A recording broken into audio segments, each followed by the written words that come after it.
देखिए, आप जैसा समझ रहे हैं ना वैसा बिल्कुल नहीं है। मुझे झनक की फिक्र है, इसीलिए मैं उसे ढूंढ रही हूँ। झनक की फिक्र और तुम्हें। फॉर योर काइंड इंफॉर्मेशन सृष्टि, मैंने तुम्हारा फोन कॉन्वर्सेशन सुन लिया था। इसीलिए कह रही हूँ आपको गलतफहमी हुई है। मुझे उसकी फिक्र है। वो लड़की लापता है, गायब है।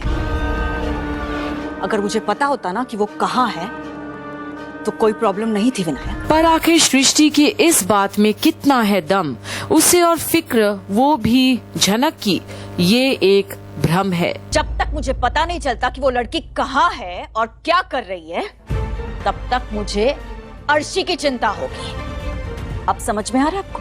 बेवकूफ नहीं हो सृष्टि, मैं तुम्हारी सारी बातें समझता हूँ अच्छे से। देखिए विनायक, विश्वास करना ना करना आपकी मर्जी, लेकिन आप ही सोचिए ना, अगर झनक को कुछ हुआ, वो मर गई, तेजस ने उसे उठा लिया हो, कुछ अनहोनी हुई, कुछ भी हुआ उसके साथ, तो कुछ भी मत बोलो सृष्टि।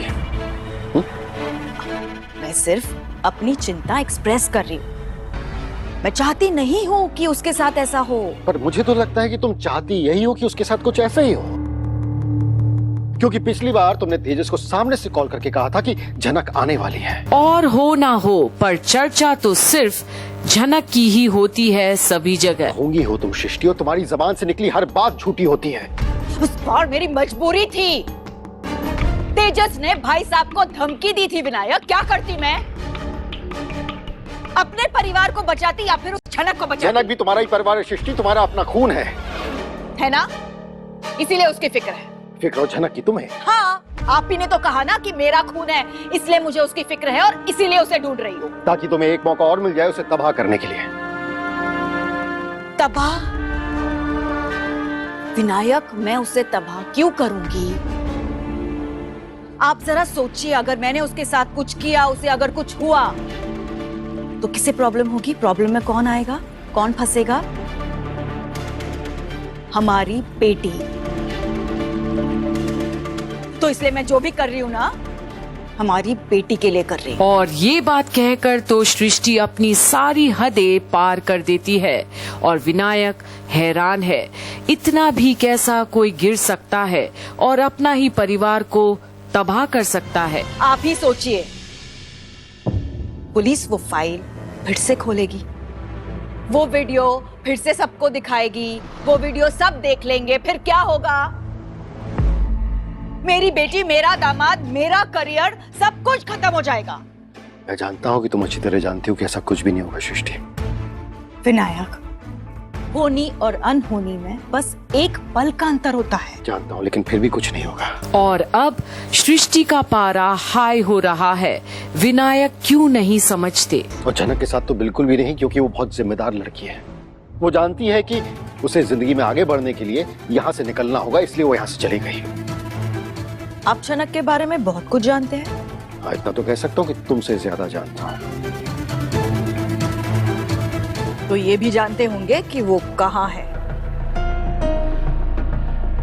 बस इसी की जानकारी नहीं है, वरना टेंशन मुक्त होता मैं। तुम्हारी तरह झूठी फिक्र नहीं जता रहा होता। विनायक, अब बार बार मेरा अपमान मत कीजिए। पर हदें वाकई में कौन पार कर रहा है और किसका अपमान हो रहा है यहाँ? झनक के लिए मेरी फिक्र झूठी नहीं है, दिखावटी नहीं है। माँ सी हूँ मैं उसकी, जिम्मेदार हूँ उसके लिए। अगर इतनी ही जिम्मेदार थी तो जब वो यहाँ थी तब जिम्मेदारी क्यों नहीं निभाई तुमने? बात बात पर उसे परेशान क्यों किया, तड़पाया क्यों? तुमने जो उर्वशी के साथ किया, जिसकी वजह से उसने अपनी जान ली, वही तुम झनक के साथ कर रही हो। विनायक, मैंने उर्वशी के साथ कुछ नहीं किया है। वो गुरुजी को हैरेस कर रही थी, परेशान कर रही थी उन्हें, तो मैंने बस उसे वो करने से रोका है। तुम्हें कैसे पता कि ब्रिजभूषण जी को वो हैरेस कर रही थी? हम सबको पता है कि वो गुरुजी के साथ क्या गुल खिला रही थी। दिल्ली में उसका जाने का मकसद क्या था? तो कहीं ना कहीं कोई सच तो सृष्टि को भी पता है, पर यहाँ भी उसे ब्रिजभूषण की ही फिक्र क्यों है? इतना काफी है कि पूरी कहानी सुनाओ। तुम्हारी कहानी और मेरी समझ में जमीन आसमान का फर्क है सृष्टि। क्या कहना चाहते हैं आप? यही कि उर्वशी उस दिन गुरुजी के पास अपनी बेटी के लिए बात करने गए थे, जो कि उनकी भी। बस, अब आप लाइन क्रॉस कर रहे हैं। कैसे सृष्टि? गुरुजी को तो पता है ना झनक किसकी बेटी है, पता है ना? तो वाकई में सच से भी अनजान बने बैठे हैं सब, और सृष्टि चकित है। विनायक क्या बोल रहे हैं ये? झनक उर्वशी की बेटी है। उर्वशी और उसके लाखों दीवानों में से किसी एक की। अब तुम खुद ही देख लो, तुम किस तरह की बातें कर रही हो। तुम्हारी कहानी और मेरी याद में जमीन आसमान का फर्क है, इसीलिए कह रहा हूं मैं। अगर तुमने उस दिन उर्वशी को बेइज्जत नहीं किया होता, उसका साथ दिया होता, तो आज उर्वशी जिंदा होती। विनायक, उर्वशी ने मेरी वजह से आत्महत्या नहीं की है।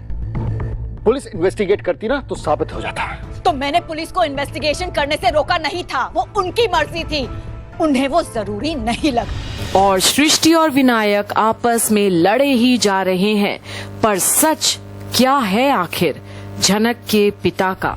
और उन्होंने रिपोर्ट दी है जिसमें लिखा हुआ है कि उर्वशी को काम नहीं मिल रहा था, इसलिए उसे डिप्रेशन था और उसकी वजह से उसने आत्महत्या की है।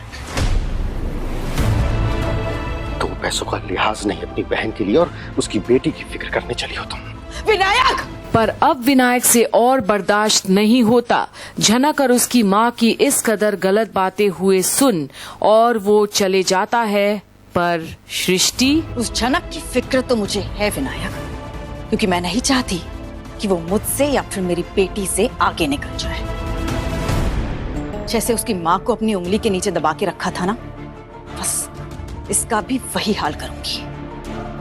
बस एक बार मुझे पता चल जाए कि वो लड़की है कहाँ, फिर आप भी देखेंगे विनायक, मेरी फिक्र झनक की जिंदगी में क्या रंग लाती है। और अब एक आस्तीन की सांप की तरह है सृष्टि, जो अपने को ही डसती है। और अब आता है किसी का फोन उसके पास। हेलो। हेलो, हाँ जी मैडम। गुरुजी है? मैडम गुरुजी तो अभी बिजी हैं, वो रियलिटी शो आ रहा है ना उनका। आप मैसेज दे दीजिए, मैं उनको इन्फॉर्म कर दूंगी। ठीक है, उन्हें बता दीजिए कि सृष्टि मुखर्जी का कॉल आया था। ठीक है मैडम।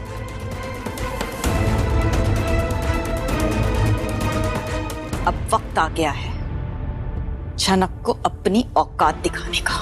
और अब नफरत की आग में सुलगती हुई सृष्टि और कितने को जलाएगी अपने ही आग में। देखते रहिए झनक की सारी अपडेट्स पर, यही कंप्लीट बॉलीवुड पर, जहां हम आपको बताएंगे कि आगे क्या सृष्टि को पता चलेगा कि झनक आखिर कहाँ है। जिस ब्रिजभूषण को वो बचा रही है, उसी ब्रिजभूषण को आज पता है कि झनक उन्हीं के सामने खड़ी है।